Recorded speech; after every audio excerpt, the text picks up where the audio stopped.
আসসালামু আলাইকুম দর্শক, আমাদের মাথা অনেক সময় এটার মতো ভ্যান ভ্যান করে ঘোরে। এটা শুরু করব কিনা, ব্যবসা শুরু করব না চাকরি করব, ব্যবসা শুরু করলে কোনটা নিয়ে শুরু করব কিনা, কেমন হবে, মানুষ কি মনে করবে, নানা চিন্তা এই স্পিনের মতো করে আমাদের মাথা ঘুরতে থাকে। এবং এমন হয় যে শুরু করতে করতেই আমরা চিন্তা করতে করতে শুরুই করি না, এমন হয়ে যায়।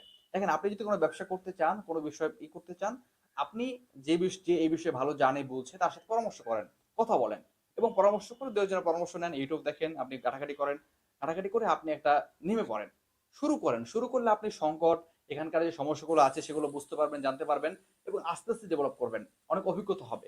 আপনি যদি শুরুই না করেন তাহলে তো আসলে মানে শেষ দেখার আশা করা যায় না। আপনি যাবেন এখান থেকে কক্সবাজার, ওকে, এখন চিন্তা করলেন যে কিভাবে যাব, কি করব না করবো, আসলে অনেক চিন্তা মাথা খারাপ।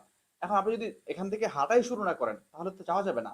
আপনি গিয়ে বাসে ওঠেন বা ওখানে যে জিজ্ঞাসা করেন, ভাই যাওয়ার পথে সমস্যাগুলো হয়, আমি বাস চিনি না, ভাই জিজ্ঞেস করলেন, কাউন্টারে গিয়ে বললেন ভাই কোন বাসটা যাবে, কিভাবে যাবে, কত টাকা ভাড়া, এগুলো আপনি জিজ্ঞেস করে পেয়ে যাবেন। আপনি যদি এখান থেকে বেরই না হন তাহলে আপনি একজনকে জিজ্ঞাসা কিভাবে করবেন, আপনি কিভাবেই জানবেন। অতএব আপনি ব্যবসা বা যা কিছু শুরু করতে চান, শুরু করে দিন অতিরিক্ত চিন্তা ভাবনা না করে, এবং সমস্যাগুলোকে ধাপে ধাপে সমাধান করে এগিয়ে যান। এবং অবশ্যই সুন্দরভাবে মাথা খাটিয়ে কাজ করুন এবং সর্বোচ্চ পরিশ্রম দিন, ইনশাল্লাহ আপনি সফল হবেন। আসসালামু আলাইকুম রহমতুল্লাহ।